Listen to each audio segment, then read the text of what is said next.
I'm a custom builder. I built plenty log homes. I built plenty of regular stud frame houses. I actually built this house myself 32 years ago.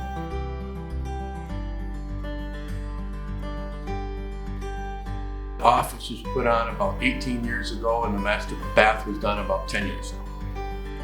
So what I love about this house, one of the main things is the loft, because my grandkids, my kids all lived up there while the parents are downstairs.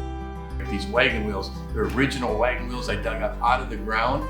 They're about 200 pounds. And the cupboards are all totally 100% top of the line custom cupboards. Outside we have a tree house, we have a wonderful swing set, we have a zip line that the kids just don't get enough of, the grandkids. And we also have a real nice fire pit we use all the time, and you get to see some of the best sunsets. We have nobody behind us. It's wonderful. We have open space. You can't hear your neighbors. And a log home is very, very quiet. You can't hear anybody driving by either. But it's still very private here, but it's so close to town.